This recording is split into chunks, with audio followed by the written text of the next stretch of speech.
So this video is gonna about image super resolution using the autoencoder. Okay. Thing is, we're gonna feed raw resolution image to the autoencoder. It's gonna give the high resolution image. So that is a concept here. Okay. So this is a basic architecture of the autoencoder. We're gonna give the input to the image. Encoder is gonna extract the information, rich features from the image, and it's gonna convert into latent space. Okay, so from this latent space, the decoder gonna reconstruct the image, and it's gonna give us output. So this is a concept we're gonna do. So let me show you the model architecture which we're gonna use here. This is the input size followed by conversion layer. It has been passed to the max pool conversion layer. Max pool, it's been going down. We're gonna go through a merge, then it's gonna go through the upsample conversional merge output. Okay, this is one part of it.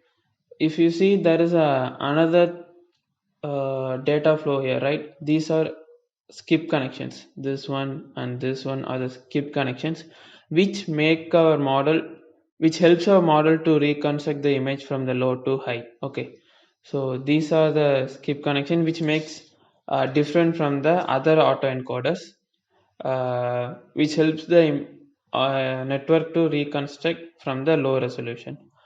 So why do we do the skip is, we just passing the information from the encoder to decoder. Okay, that is an important thing from the skip connection. Okay, when you are designing the model, we'll see about that. Initially importing what are the libraries and the stuffs I need. Okay, so this is the encoder model. The image size is gonna be 256, 256, 3. This will be passed to the two convolutional layer with padding and activation with this max pooling.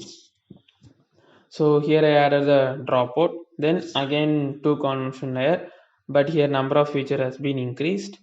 Then max pooling through a convolution layer, encoder is done. Okay. So normally the number of feature will reduce through the encoder, right? Here the number of features will increase to the encoder and it will decrease to the decoder. Okay. This up to this the encoder model is over. Here you can add another two convolution layer max pool, then you can connect to the layer 7 with a single convolution layer. Okay, you can increase the model, it depends on you.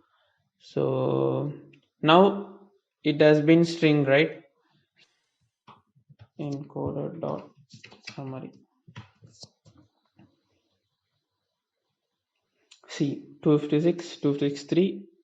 So it's gonna go through the encoder. So 64, 64, 256. This is the output layer from the encoder. From this, we're gonna reconstruct to the 256, 256, 3. We're gonna use the upsampling. We're gonna use the two conversion layer. Let me reduce this. So 128, 128, 64, 64, right? Just use the same number of features here also. This helps the network to reconstruct into the size what is the input, what is the input size is given. So 128, 128, two conversion layer. Now we're gonna add the skip functions. Okay, so from the layer 5 we're gonna add it to the layer 10. Okay, so if you see, for every two conversion layers we're gonna add the skip. Okay, what does this skip do? Whenever the encoder is learning, it's gonna learn the features, right? It just gonna pass it to the decoder, saying that these are the features I learned here which might help in the reconstruction. Okay, this is the first skip. Again it's going for 64, 64, 64, 64. Here also in encoder also we have the conventional. We should add the upsampling, then 64, 64. Again we're gonna do the skip function. So here skip is layer 4, layer 2 to layer 14. Okay, so if you see here, before every max pool we're gonna add a skip. Okay, so layer 5, right? So layer 5, after this there is a max pool. Okay, So layer 2, after this there's a max pool.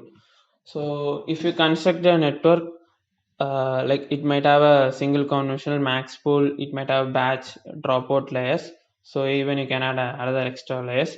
Thing is, before every max pool, add a skip connection. So before reducing the size, whatever the information has been learned in the encoder, it will be passed to the decoder. Okay. So same for the RGB, it's gonna be 3. For grayscale, it's gonna be 1.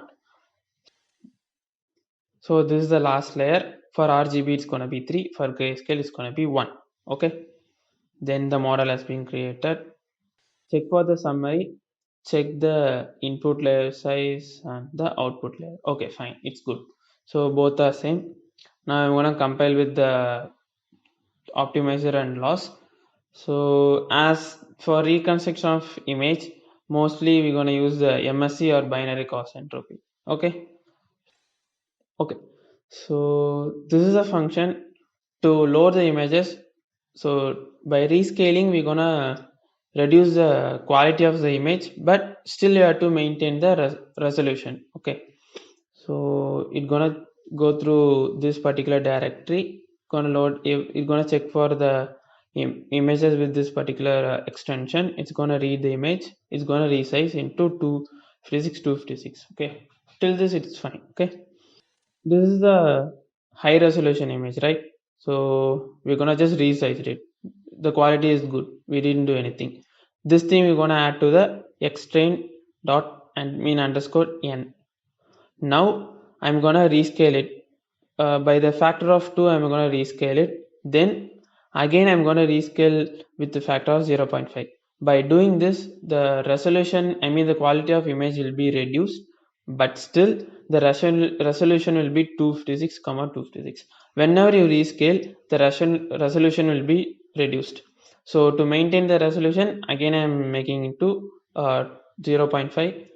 Then I'm just actually there are 8000 images, so for this purpose I'm just loading 500 images. This particular function, now I'm getting the high and low resolution image, then I'm converting to the numpy array. So now I'm gonna fit into the autoencoder. So before this I tried with the 8000 images, the model has been trained. Let me show you with the outputs what has been done with it. Okay, here we created an encoder separate model, right? With that, till the encoder I'm gonna just send the low resolution images. I'm gonna predict what it's gonna be learned from it into the encoder images.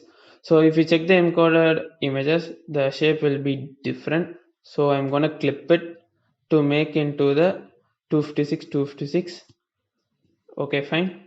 Now to visualize it, this is a particular, okay, this is a particular code. It's gonna take the xtrain encoder images and what is gonna be the output. Okay, image indexes, which image you gonna select from the data. Okay, so if you execute this particular code, we'll get this as the output. This is the input image, low resolution. This is gonna be the interpolation with bicubic. This is a encoded image. Okay, so this is a latent space. This is how the feature has been stored from the image. This is gonna be the after clipping of the encoder image. This is gonna be the output. Okay, just look the difference. There is image has been sharpened and it's good. It's good, right? It's better than the input image. The resolution has been increased. This is how the image super resolution has been implemented.